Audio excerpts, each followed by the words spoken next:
আসসালামু আলাইকুম রহমতুল্লাহ। তোমরা কেমন আছো সবাই? আশা করছি মহান আল্লাহর অশেষ রহমতে বেশ ভালো আছো। আলহামদুলিল্লাহ, আমরা আরও একটা প্যাসেজের ক্লাসে হাজির হয়ে গেলাম। আজকে এটি হচ্ছে প্যাসেজ নং 10, 10তম প্যাসেজ। একটু ধারণা করে ফেলো কোনটা আমরা আলোচনা করতে চলেছি। ইয়েস, আমরা আজকেও ইউনিট 3তেই আছি। ইউনিট 3-র আজকে এটি হচ্ছে শেষ আমাদের লেসন, মিথস অ্যান্ড লিটারেচারের শেষ লেসন 4। এই হচ্ছে খনা। এই খনা বা খনার বচনের এই প্যাসেজটা দেখব প্রতিটা বোর্ডের জন্য খুব খুব ইম্পর্ট্যান্ট। এই প্যাসেজ না পড়ে পরীক্ষার হলে যাওয়া যাবে না। ওকে, সো এই প্যাসেজটা আমরা পড়বো, আর এই পুরো আয়োজনটি কাভার করা হচ্ছে টেক্সট বুক মেড ইজি এই বই থেকে। বইটা দ্রুত খুলে ফেলো এবং ক্লাসে প্রবেশ করো। আর এটি সত্য, বই সাথে নিয়ে ক্লাস করার মজা আলাদা। আর অবশ্যই পাশে নোট করবে, ছোট ছোট যে টিপসগুলো দিই আর গ্রামাটিক্যাল যে ফ্যাক্টগুলো আমি আলোচনা করি সেগুলো তো আলাদা করে খাতায় তুমি নোটস করছোই। আমাদের লক্ষ্য হচ্ছে আমাদের এ আয়োজনের শেষ পর্যন্ত আমরা 100টা ইউনিক গ্রামারের রুল আবিষ্কার করব। ঠিক আছে? কারা কারা এখন পর্যন্ত ধারাবাহিকভাবে গ্রামারের রুলসগুলো অন্য একটা খাতায় নোটস করছো একটু আমাকে জানাও। ওকে, কমেন্টে নজর রাখছি, পাশাপাশি ক্লাসটিও চালিয়ে যাচ্ছি। তাহলে চলো ফার্স্টে আমরা খনার এই প্যাসেজের কনটেক্সট অ্যান্ড সিগনিফিকেন্সটা দেখি, প্রেক্ষাপটটা একটু দেখি আমরা। ওকে, এই হলো কনটেক্সট অ্যান্ড সিগনিফিকেন্স। এখানে মোটামুটি আমরা একটা ধারণা পেতে পারি খনার এই প্যাসেজের মূল বিষয়বস্তু কী, মূল বার্তা কী। তো বলা হচ্ছে খনা বাংলার লোককথার এক কিংবদন্তি চরিত্র। তার আসল নাম ছিল লীলা। খনার আসল নাম ছিল কি? লীলা। সো আমি দুইটা জায়গাতে একটু রেড করতে পারি যাতে তোমাদের নজরে আসে। ওকে, ক্লাসে শতভাগ মনোযোগ দিতে হবে। বিশেষ করে যারা এই ক্লাসগুলো উন্মুক্তভাবে পেয়ে যাচ্ছ তাদের হয়তোবা খুব বেশি কদর হচ্ছে না, বাট এই ক্লাসগুলোই টাকা খরচ করে করলে কিন্তু সেখানে মনোযোগ থাকবে। তোমাদের মনোযোগ যদি শতভাগ না থাকে তাহলে আমি ক্লাসগুলো কিন্তু বন্ধ করে দিতে পারি। সো কমেন্টে অযথা যারা করে তাদের ব্যাপারে আমাকে জানাবে, আমি তাদের ব্লক দেব। আমি চাই তারাই ক্লাস করুক যারা নিবেদিত, অবিডেন্ট স্টুডেন্ট। ওকে, সো ক্লাসে মনোযোগী হও। সো খনার আসল নাম ছিল লীলা। তিনি আবহাওয়া ও কৃষি সম্পর্কে অসাধারণ জ্ঞান রাখতেন। সহজ ভাষায় ছড়া বচনের মাধ্যমে কৃষকদের উপদেশ দিতেন। গ্রাম বাংলার মানুষরা কিন্তু খনার বচনের সঙ্গে খুব পরিচিত। ছোট ছোট ফটকি অথবা চটি, অনেক নামে অনেক এলাকায় এগুলোকে ডাকে। বাংলায় খুব ফানি ফানি কথাগুলো। খনার বচনগুলো ছোট হলেও গভীর জ্ঞান ও ব্যবহারিক পরামর্শে ভরা। কৃষকরা এগুলো সহজে মুখস্থ করতে পারত এবং ফসল ফলানো, আবহাওয়ার পূর্বাভাস ধরা, প্রকৃতি বোঝার কাজে এগুলো ব্যবহার হতো। শাসক গোষ্ঠী যখন এই ব্যাপারটা জানতে পারে যে খনা নামের এই মেয়েটা হেন তেন এসব বলে কৃষকদের মোটিভেট করছে, তখন শাসক গোষ্ঠী যারা রুলিং ক্লাস পিপুল যারা খনার জনপ্রিয়তা এবং সাহসী অবস্থান তারা পছন্দ করতে পারেনি, মেনে নিতে পারেনি। এজন্য তাকে নির্মমভাবে জিহবা কেটে শাস্তি দেয়। তবুও তার জ্ঞান বেঁচে থাকে প্রজন্মের পর প্রজন্ম ধরে। খনার গল্প আমাদের শেখায় যে সত্যিকার জ্ঞান ও বিজ্ঞানের কথা কখনো হারিয়ে যায় না। যেহেতু এখনও টিকে আছে, হারিয়ে যায় না, এটাই প্রমাণিত। অন্যায়ের শাস্তি সহ্য করলেও জ্ঞান টিকে থাকে। তার বচনগুলো আজও কৃষকদের জন্য শিক্ষণীয় এবং প্রকৃতি নির্ভর জীবনের সঙ্গে সম্পৃক্ত। আমরা যদি মূল কথা বলি খনার বচনের, এই পুরো প্যাসেজের মূল বিষয়টা কি আমরা পাবো? খনার বচন মানে হলো আবহাওয়া ও কৃষি বিজ্ঞান সম্পৃক্ত, কৃষকের পাশে দাঁড়ানো, এবং এর ফলে সে শাসকদের রসানলে পড়ে যায়। জিহবা কর্তনের মাধ্যমে লীলাকে বা খনাকে শাস্তি দেওয়া হয়, তবুও তার নাম টিকে থাকে ১৫০০ বছরেরও বেশি সময় ধরে। যেহেতু এটা হচ্ছে লোককথা, লোককাহিনী, শুনে অনেকটা অবান্তর অবাঞ্ছিত মনে হতে পারে, বাট গ্রাম বাংলার মানুষ এখন এগুলো আঁকড়ে ধরে বেঁচে থাকে। তো আমরা মোটামুটি খনার বিষয় নিয়ে বিস্তারিত জানবো টেক্সট বুক থেকে সাবলীল বঙ্গানুবাদে, যে তার জিহবা কিভাবে কাটা হলো, তাকে নিয়ে আরও কোনো রহস্য আছে কিনা, এই সব বিষয়গুলো। কেমন? ওকে, টেক্সট বুক থেকে সাবলীল বঙ্গানুবাদ। তো এই হচ্ছে খনা। প্রথমেই একটা খনার বচন যেটা দিয়ে শুরু হয়েছে, এবং এটা দেখলে ধারণা করতে পারো যে খনার বচনগুলো আসলে মূলত কী ধরনের। বলা হচ্ছে, যদি বর্ষা মাঘের শেষ ধনী রাজার পুনিদেশ, মানে মাঘ মাসের শেষে যদি বৃষ্টি হয় রাজা ধন্য হন, দেশ সমৃদ্ধ হন। এই কথাটাই একটু মজার কৌশলে খনা এইভাবে বলতেন, যদি বর্ষা মাঘের শেষ মানে মাঘ মাসের শেষে যদি বর্ষা হয় ধনী রাজার পুনিদেশ, তাহলে রাজা হন ধন্য এবং সেই দেশটা আরও বেশি সমৃদ্ধ হন। এই ধরনের কথাগুলোকেই খনার বচন বলা হয়। যদি সম্ভব হয় তোমরা যারা আমার ক্লাস করছো, তোমরা যে এলাকার প্রচলিত একটা খনার বচন বা এইরকম যদি কোনো শ্লোক বলতে পারো, ফটকি বলতে পারো, ছোট্ট 2-4টা কথায় আমরা একটু সবাই শুনবো, কেমন? তুমি বলতে পারো, ব্র্যাকেটে তোমার জেলা বা থানার নাম বলতে পারো, আর যদি রহস্য রাখতে চাও যে বলুন দেখি এটা কোন থানার কোন জেলার, আমরা তাও দেখব, ঠিক আছে? প্রত্যেকেই তোমরা লিখবে। যেমন আমি একটা বলছি, আমি যেটা শুনেছি, একজন বলতো তার কাছ থেকে আমি শুনেছি, এবং এগুলো কিন্তু লোকমুখেই শোনা যায়, সেখান থেকে কিন্তু এই বচনগুলো এতটা স্প্রেড হয়েছে, ছড়িয়েছে। যেমন একজন বলতো, আমার পরিচিত একজন দাদি বয়সী মানুষ, যে হাতের নাম থপন, হাতে চেনে পর আর আপন। আমি আবার বলছি, হাতের নাম থপন, হাতে চেনে পর আর আপন। এই হচ্ছে তার কথা। তো আমরা আবার ফান করে, মানে সেই কথাটা বারবার বলতো, কোনো একটা কথা হলে এটা বলতো, আপন পর চেনানোর এরকম কোনো মোমেন্ট আসলে সেটা বলতো। তখন আমরা বলতাম যে দাদি তোমার হাতের নাম থপন কেমনে হয়, তোমার হাতটা দেখাও তো দেখি, হাতের কোথায় থপন লেখা আছে। এইভাবে ফান করতাম। সো এইগুলো লোকমুখে এখনও বেড়ায়, প্রতিটা এলাকাতে অনেক পরিমাণে রয়েছে। অনেকে তো আবার এমনও আছে, আমি এমন মানুষের সাথে কথা বলেছি, 4-5টা বাক্য কোনো একটা কথা বলার পর একটা করে ছোট এরকম খনার বচন বলে ফেলে, এরকমও আছে রহস্যময় মানুষ। ওকে, সো শুরু হচ্ছে, if it rains at the end of মাঘ, অর্থাৎ মাঘ মাসের শেষে যদি বৃষ্টি হয়, বলা হচ্ছে last month of the winter, শীতের শেষে যে মাসটা, দ্য কিংডম উইল প্রসপার, তাহলে রাজ্য সমৃদ্ধ হবে। দ্যাট মিন্স ওই কথাটাকে আর একটু ইংরেজি দিয়ে বোঝানো হলো।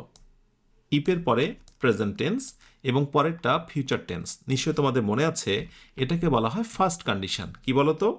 First condition. Right form of ভার্বে কিন্তু এটা খুব আসে ফার্স্ট কন্ডিশনাল, এটা হচ্ছে ফার্স্ট কন্ডিশনাল। আমি একটু রেড মার্ক করছি। ইপের পরে প্রেজেন্ট টেন্স, পরেরটা ফিউচার টেন্স, মানে উইল প্রসপার। হয়তোবা দেখাচ্ছে রাইট ফর্ম ভার্বে এখানে উইল থাকবে না, প্রসপার থাকবে। সুতরাং আমার মনে হয় না এটা নিয়ে তোমাদের আর বাঁধবে। এরপর আসো, the mystery that connect seasons with soil and crops with rain was no secret to her, অর্থাৎ ঋতুর সঙ্গে মাটির যোগ আর ফসলের সঙ্গে বৃষ্টির সম্পর্কের রহস্য তার অজানা ছিল না। তার মানে কার? খনার কোনো অজানা ছিল না, খনা নামের মেয়ের কোনো অজানা ছিল না। মাটি মানুষের সম্পর্ক, প্রকৃতির বিষয়গুলো সে খুব ভালোভাবে জানত। She realized the interdependence that links up people and climate, and খুবই সুন্দর শব্দ, myriad ways, myriad ways মানে যেটাকে আমরা বলি ভ্যারিয়াস।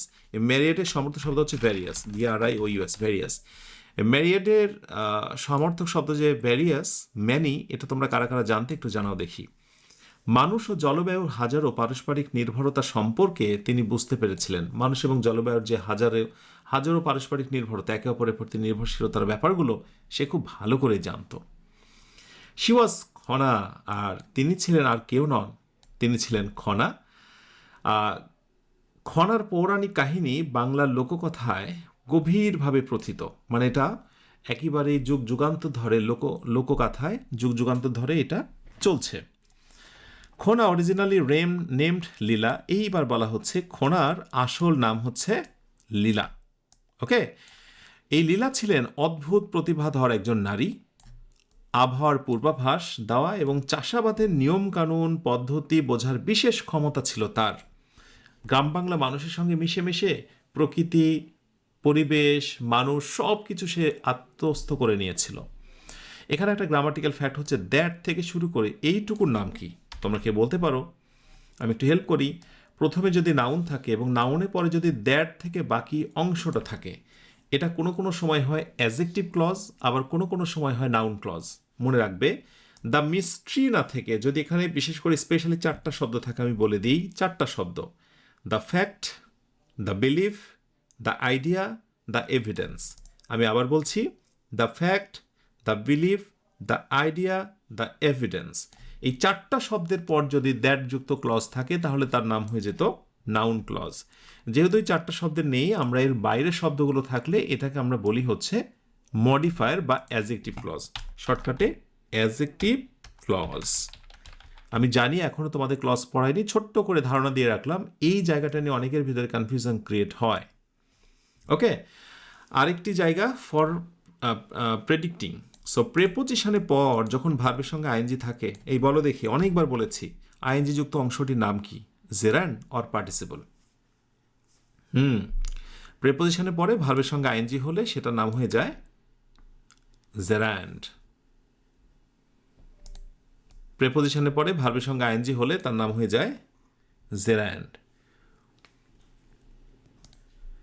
কিন্তু যদি ব্যতিক্রম হয়, তারপরে একটা নাউন থাকে, তাহলে নাউনের আগে কে বসে বলো তো? অ্যাজেক্টিভ বসে।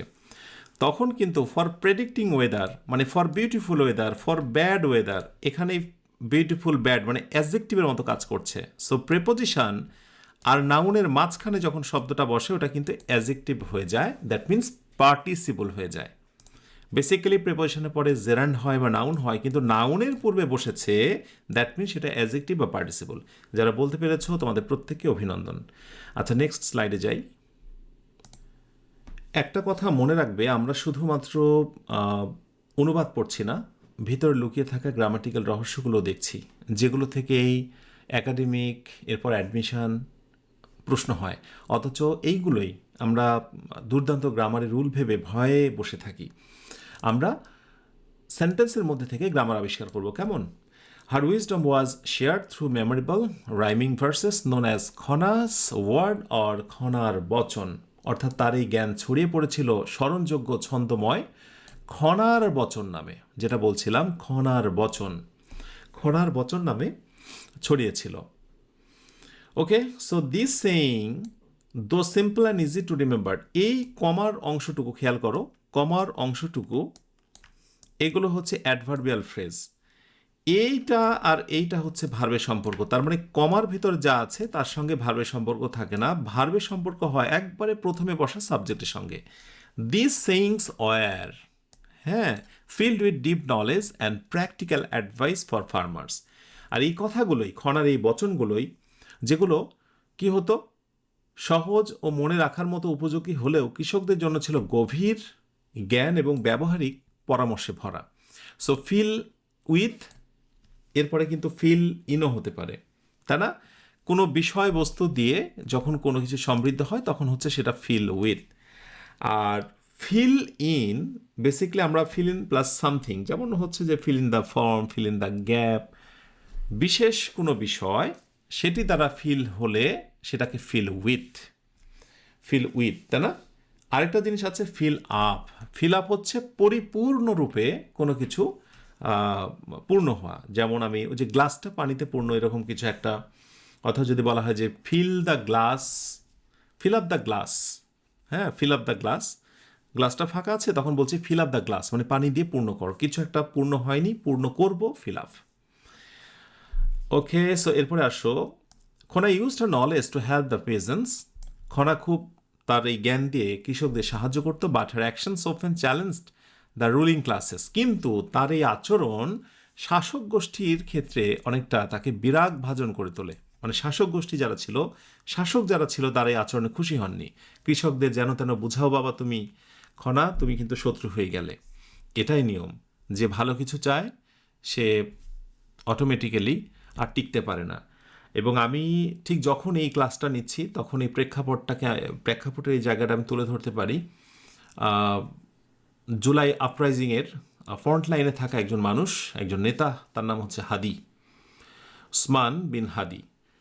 তো শরীফ ওসমান বিন হাদির সাম্প্রতিক ঘটনায় আমরা তার প্রমাণ, যে ন্যায়ের পথে থাকে, সত্যের পথে থাকে, তাকে বাঁচতে দেওয়া হয় না। যুগ যুগান্তর ধরে এরকম মানুষের সংখ্যা খুবই কম, কিছু মানুষ জন্ম নেয়। তো স্বাভাবিকভাবেই শাসক গোষ্ঠী এবং কিছু শ্রেণী আছে যারা এদেরকে বাঁচতে দেয় না। The rulers not pleased with her defence punished her cruelly, এরপরে যেটা হলো শাসক গোষ্ঠী যারা যারা তার এই আচরণে তুষ্ট ছিল না তাকে শাস্তি দিল cruelly by cutting out her tongue, তার জিহবা কেটে। যে খনা এত কথা বলছে, অতএব খনার জিহবা কেটে দাও, সে যেন কথা বলতে না পারে। কথা না বলতে পারলেই তো সে আর কাউকে কোনো উপদেশ, কোনো ছড়া ছন্দ এগুলো শোনাতে পারবে না। দাস, এভাবে করেই she became known as Khana, আর এভাবে তিনি খনা নামে পরিচিত হন। হুইচ মিনস, এই খনা বলতে অ্যাকচুয়ালি বোঝানো হয় সামওয়ান হু কান্ট স্পিক, যে কিনা অ্যাকচুয়ালি কথা বলতে পারে না। ওই যে ততলা করে কথা বলা, মানে জিহবা অল্প থাকলে খনা, তোমাদের এলাকাতে অনেকে আছে, তোমরা অনেকে হয়তো বা জানো, কথাগুলো অস্পষ্ট টাইপের, তার জিহবা কেটে দিয়ে তাকে খনা করে দেওয়া হয়। Despite this harsh punishment, her wisdom lived on through her sayings, which have been passed down for over 15 years. তার এই ভয়াবহ শাস্তির পরও তার প্রজ্ঞা বচনের মাধ্যমে টিকে আছে ১,৫০০ বছরেরও বেশি সময় ধরে, প্রজন্ম থেকে প্রজন্মে পৌঁছেছে। আচ্ছা, এখানে বিকেমে বিশেষ করে রেট করা হয়েছে। দ্যাট মিনস বিকেমটা কি ভার্ব তোমরা কি জানো? সাবজেক্ট এরপরে বিকেম, এটাকে বলা হয় লিঙ্কিং ভার্ব। তোমরা মনে রেখো, দিস ইজ কল্ড এলভি, আমি শর্টকাট লিখলাম লিঙ্কিং ভার্ব। এবং লিঙ্কিং ভার্বের পরে এই শেষ অংশে যেটা থাকে তার নাম হচ্ছে অ্যাডজেক্টিভ। আলোচনাটা ভালো করে মনে রেখো, লিঙ্কিং ভার্বের পরে যেটা বসে সেটা হচ্ছে অ্যাডজেক্টিভ।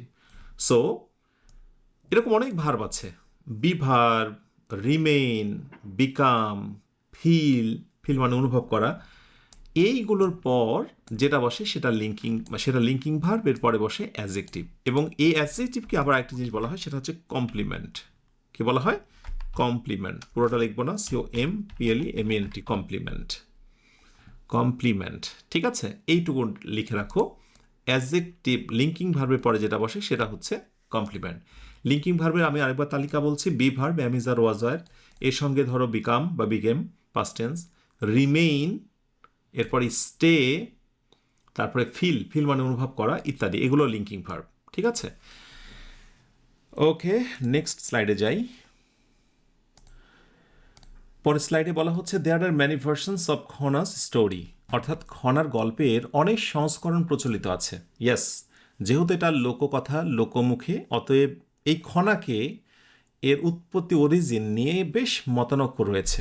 যেমন একটা খুব প্রচলিত গল্প তাকে নিয়ে, one retailing goes like this, একটা তাকে নিয়ে গল্প আছে, একটা বিবরণে বলা হয় যে ইন দ্য কিংডম অফ দেউলনগর, দেউলনগরের রাজ্যে, দেয়ার ওয়াজ আ রয়্যাল অ্যাস্ট্রোলজার, একজন রাজ জ্যোতিষী ছিলেন, নেমড বরাহ, হু সার্ভ কিং ধূমকেতু। তো বরাহ নামের একজন রাজ জ্যোতিষী ছিলেন, তিনি মূলত ধূমকেতু নামক রাজাকে তার বিভিন্ন কাজে সেবা দিতেন, রাজ জ্যোতিষীর যা কাজ। Sadly Varaha's wife died while giving birth to their son Mihir, কিন্তু দুঃখজনক বিষয় হচ্ছে যে ভরার ওয়াইফ যখন সন্তান জন্ম দিতে যান তখন তার ওয়াইফ ইন্তেকাল করেন, এবং তার সন্তানের নাম কি জানলাম? মিহির। একটু ভালো করে মনে রাখার চেষ্টা করো, ভরা হচ্ছে রাজ জ্যোতিষী, তার ওয়াইফ মৃত্যুবরণ করলেন সন্তান জন্মদানকালে, সন্তানের নাম হচ্ছে মিহির। হোয়াইল একটু নোট করে রাখি, পরে বলছি। Worried about his sons future, তার পুত্রের ফিউচার নিয়ে সে খুব চিন্তিত হয়ে পড়েন, উদ্বিগ্ন হয়ে পড়েন। কারণটা কি?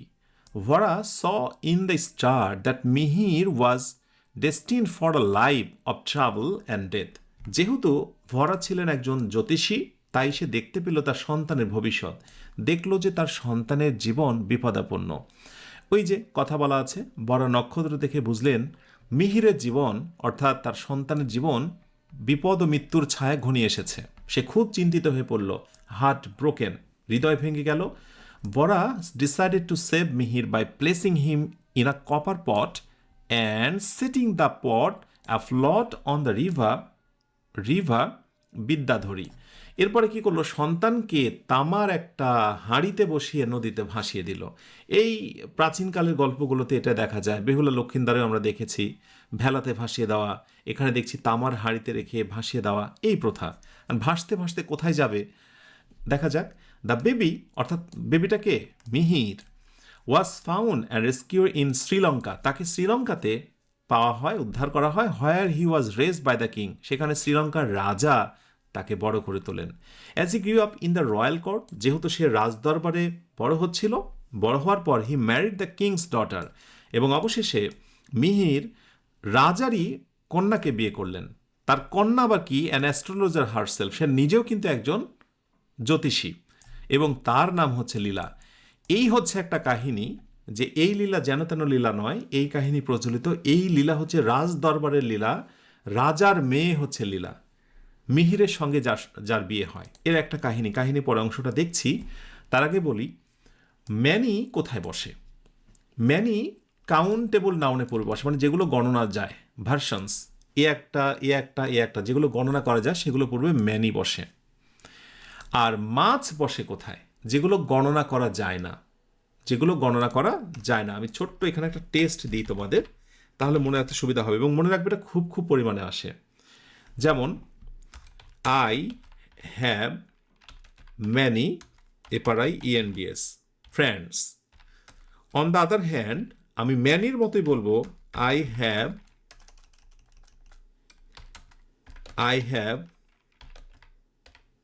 ম্যানি, আই হ্যাভ ম্যানি বলছি, মাছ এমও এনিওয়ে মানি। একটু খেয়াল করে দেখো, এটা শিখতেই হবে তোমাকে, না শিখে যেতে পারবে না। সেটা হলো ম্যানি বসিয়েছি কোথায় আর মাছ বসিয়েছি। মনে রাখো, ম্যানি মানেও অনেক, মাছ মানেও হচ্ছে অনেক। পার্থক্যটা কি? পার্থক্য হচ্ছে ম্যানির পরে বসবে কাউন্টেবল, যেগুলো গণনা করা যায়, ধরা যায়, ছোঁয়া যায়। বন্ধু গণনা করা যায়, একটা বন্ধু, দুইটা বন্ধু, অতএব আমি ম্যানি বলতে পারি। কিন্তু মানি, মানি মানে কি? মানি মানে আমরা যদিও টাকা বলি, আসলে মানি মানে টাকা নয়। মানি মানে হচ্ছে অর্থ সম্পদ, অর্থকে ধরা যায় না। আই হ্যাভ মাছ মানি, আমার অনেক অর্থ আছে। সো ইংরেজিতে মানিটা আনকাউন্টেবল, এটা মনে রেখো তোমরা। সো আনকাউন্টেবল, ইউ সি লিখলাম। আর ফ্রেন্ডটাকে আমি বলছি countable noun, C N countable noun, আর ইউএন আনকাউন্টেবল নাউন। এই ছোট্ট কথাটা মনে রাখলে ভর্তি পরীক্ষায় যে কী পরিমাণে হেল্প পাবে তুমি এটা ইমাজিন করতে পারবে না। ঠিক আছে, ব্যাস। এরপরে আরেকটি কথা হচ্ছে হোয়াইল। এটা কি প্রেপোজিশন না কনজাংশন? একটু মনে করে দেখো, আমি বলেছিলাম, মনে করো। ইয়েস, হোয়াইলটা হলো conjunction. While she was giving, মানে এখানে একটা জিনিস লুকানো আছে, হোয়াইল শি ওয়াজ গিভিং, এটা ক্লজ। সো কনজাংশনের পরে একটা ক্লজ বসে, মনে থাকে যেন। সো অনেকে ভুল করে যেটা করে, হোয়াইলটাকে প্রেপোজিশন বলে ফেলে। কেন? তারা ভাবে যে প্রেপোজিশনের পরেই তো একমাত্র ভার্বের সঙ্গে আইএনজি হয়, মানে ব্যাপারটা এরকম। বাট হোয়াইল কখনোই প্রেপোজিশন হতে পারে না। এরপরে worried about he son's future, এইটুকে বলা হচ্ছে ড্যাংলিং মডিফায়ারের একটা পার্ট। এখানে ভরার পরিবর্তে যদি এখানে ইট থাকতো, এইটা একটা মারাত্মক ভুল হয়ে যেত। কথাটা কেমন ছিল? কমার ভেতরে ভার হবে যেটা, এটা যদি কোনো মানুষ করে থাকে, তাহলে কমার পরে সাবজেক্ট হবে সেটা। এই যে কমার ভেতরের ভার্বের অ্যাক্টিভিটিসের সঙ্গে পরবর্তী সাবজেক্টের যে অমিল থাকে, এটাকে বলা হয় ড্যাংলিং মডিফায়ার। শুধু শুনে রাখো, তোমার কাজ হচ্ছে শুধু শুনে রাখা, ড্যাংলিং মডিফায়ার। এই ড্যাংলিং মডিফায়ার এটা ওয়ান কাইন্ড অফ মিস্টেক, এটাকে বলা হয় কমন মিস্টেকস ইন ইংলিশ। তো যার কারণেই এই জায়গাতে এই জিনিসগুলো একটু শিখে রাখো, শুনে রাখো, এইটুকু শিখলেই হবে। তো যাই হোক, মিহির আর লীলার তো বিয়ে হয়ে গেল। লীলা কিন্তু যেন তেন মেয়ে না, রাজার মেয়ে। Leela and Mihir manage to find Varaha and prove that his predictions about Mihir's future had been wrong. অবশেষে অনেক কষ্টে লীলা এবং মিহির তার বাবা, অর্থাৎ হচ্ছে মিহিরের বাবা, আর লীলার হচ্ছে কি শ্বশুর, তাই না? সো সেই বাবাকে খুঁজে বের করলো, যে বড় এক সময় মিহিরকে তামার একটা পাত্রতে করে ভাসিয়ে দিয়েছিল। খুঁজে বের করার পর প্রমাণ করে দিলেন যে মিহির সম্পর্কে যে ভবিষ্যৎবাণী দেওয়া হয়েছিল সেটা ভুল। বাবা, তুমি জানো তুমি আমাকে ভাসিয়ে দিয়েছিলে, আবেগঘন মুহূর্ত, কত ভুল করেছিলে। ওকে, ম্যানেজ টু ফাইন্ড, এই জায়গাগুলোতে অনেক সময় এরকম ইউজ করা হয় যে ম্যানেজ টু আন্ডারলাইন করে বলে ভর্তি পরীক্ষায়। এই অংশটুকু তুলে কি বলা হতে পারে? Was able to find. Manage to মানে হচ্ছে was able to, past tense was able, আর ট্রু তো আছেই। সো কোনো কোনো সময় এই ধরনের বিষয়গুলো জিজ্ঞাসা করা হয় যে এটা মানো যায়, এটা মানো তাই, কাছাকাছি অর্থ। ওকে, সক্ষম হয়েছিল খুঁজে পেতে। আচ্ছা, এরপরে বলা হচ্ছে যে Bora, though surprised by his mistakes, was thrilled to see his son again and welcome both Mihir and Leela warmly. নিজের ভুল বুঝে বরা খুবই বিস্ময় প্রকাশ করলেন আর সন্তানকে ফিরে পেয়ে খুব আনন্দিত হলেন। এরপর মিহির এবং তার স্ত্রী লীলাকে উষ্ণভাবে অভ্যর্থনা জানালেন। শিগগিরই তারা রাজদরবারে পরিচিতি পান এবং রাজজ্যোতিষী হিসেবে নিয়োজিত হন। তারপরে বলা হচ্ছে রাজজ্যোতিষী হয়েও লীলা স্থানীয় কৃষকদের সঙ্গে যোগাযোগ রেখেছিল। হ্যাঁ, লীলার যেটা স্বভাব। এরপরে কি হলো, তিনি তাদের কাছ থেকে অনেক কিছু শিখেন। কে? লীলা অনেক কিছু শেখেন। And they shared a valuable knowledge through short easy to remember verse. সব ইংরেজিগুলো পড়ছি না, যেগুলো পড়ার মতো পড়ে দিচ্ছি। এর পরবর্তীতে লীলা অনেক কিছু শেখেন, তার সংক্ষিপ্ত কি বলে যে তিনি তাদের কাছ থেকে অনেক কিছু শেখেন, কৃষকদের কাছ থেকে, এবং দেখেন তারা সংক্ষিপ্ত সহজে মনে রাখার মতো ছড়া, পংক্তি, বিভিন্ন রকমের দিয়ে মূল্যবান জ্ঞান শেয়ার করেন। Leela began to use this simple verse to explain her own complex astrological knowledge. লীলা পরবর্তীতে যেহেতু জ্যোতির্বিদ ছিলেন, জ্যোতির্বিদ্যার ধারণাগুলোকে কাজে লাগিয়ে সহজেই এই ছড়াগুলো ব্যবহার করতে পারত এবং প্রকৃতির সাথে মানুষের বাস্তবতা সম্পর্কগুলো মেলাতো এবং সেটা দিয়েই সহজে মনে রাখার মতো ছোট ছোট সে ছড়া তৈরি করত। কিন্তু বাস্তবতা তো খুব ভিন্ন। Bora feeling jealous and angry, Bora অর্থাৎ মিহিরের বাবা খুব ঈর্ষান্বিত হলেন। তার ছেলের বউ যেন তেন সব কাজ করছেন। অর্ডার হিজ সন, তার পুত্রকে বলল, পুত্র তুমি যদি সত্যি আমার সন্তান হয়ে থাকো, তোমার ওয়াইফ যা শুরু করেছে, টু পানিশ লীলা, লীলাকে শাস্তি দাও। কিভাবে? By cutting out her tongue, তার জিহবা এভাবে করে কেটে দাও। হোপিং টু সাইলেন্স হার, যাতে করে সে আর কোনো কথা বলতে না পারে। ভাবা যায়, তার জিহবা কেটে দেওয়া হয়। হাইভার, এটা একটা গল্প, Khana's story and her knowledge remain alive. তবু খনার কাহিনী, তার জ্ঞান এখনও বেঁচে আছে। এই অংশটুকু ভর্তি পরীক্ষার জন্য ইম্পর্টেন্ট। এই লাইন দিয়ে হয়তো বা তোমাকে এক্সপ্লেন করতে বলে, এটা একটু মনে রেখো। আর এখানে প্রশ্ন হচ্ছে রিমেইন্ড, ঠিক এর পর অ্যালাইভ যে শব্দটি আছে সেটা কোন পার্টস অফ স্পিচ? প্রত্যেকে কমেন্টে লিখবে। আমি দেখছি ইদানিংকালে তোমরা অনেকেই কমেন্টে কিন্তু রিপ্লাই দিচ্ছ। আমি চাই প্রত্যেকে যারা ক্লাস করবে প্রত্যেকে কমেন্টে লিখবে যে স্যার এই সমস্যা, এই কিছু, বা ক্লাসটি করলাম। আমি বলেছি তো, তুমি তখনই আমার কাছে প্রিয় এবং পছন্দের এবং পরিচিত স্টুডেন্ট হবে যখন নিয়মিত কমেন্ট করবে। প্লিজ কমেন্ট অব্যাহত থাকুক, ঠিক আছে? সো কমেন্টে জানাও অ্যালাইভ এটি কোন পার্টস অফ স্পিচ, ঠিক আছে? এটা কোন পার্টস অফ স্পিচ আমি তোমাদের কাছ থেকে শুনবো। ঝটপট করে জানাতে থাকো এবং কারণ পারলে ব্যাখ্যা করে দিও। হ্যাঁ, আমি বলেছি অলরেডি কারণটা কিন্তু। এরপরে her wisdom about nature oriented farming continue to benefit the people of the land. প্রকৃতি নির্ভর কৃষি বিষয়ে তার প্রজ্ঞা দেশের মানুষকে উপকৃত করতেই থাকে। টু বেনিফিট, বেনিফিট নাউন হয় আবার ভার্ব হয়। টু এর পরে এটা বেসিক্যালি ভার্ব হয়েছে। That's all. এবার তোমাদের কাজ হচ্ছে সামারি দেখা। এই হচ্ছে সামারি। সামারিটা দেখো ইংরেজিতে, আশা করি অনেক হেল্প পাবে। সাথে বাংলা আছে, বাংলাটাও দেখে নিও। এরপরে কাজটা কি বলো তো? অ্যাজ ইউজুয়াল সিনোনিম অ্যান্টোনিম পড়া। এই তো টেক্সট বুক থেকে নির্বাচিত ভোকাবুলারি কন্টিনিউয়াসলি চলতে থাকবে এই পড়াগুলো। এখন বুঝছো না তো, একসময় ঠিক মনে হবে তোমাদের। আর যখন সময় পাবে বা যখন ফিল করবে যে আসলে এখন তো পড়ার কথা, তখন আর পড়তে পারবে না, কারণ টেনশনেই পড়া হবে না। সো এরপর গ্রামাটিক্যাল যে ফ্যাক্টগুলো আছে সেগুলো পড়বে। এবার গুরুত্বপূর্ণ জিনিস হচ্ছে তোমাদের টেক্সট বুক থেকে আমি কিন্তু তোমাদের এমসিকিউ দিয়েছি, অর্থাৎ ইউনিট 3 তো শেষ হলো আমাদের। ইউনিট 3তে সবচেয়ে গুরুত্বপূর্ণ কোন এমসিকিউগুলো দরকার, একই সাথে একাডেমিক এবং ভর্তি পরীক্ষার জন্য এখানে চমৎকার করে দেওয়া আছে। নন স্টপ পড়ে শেষ করো।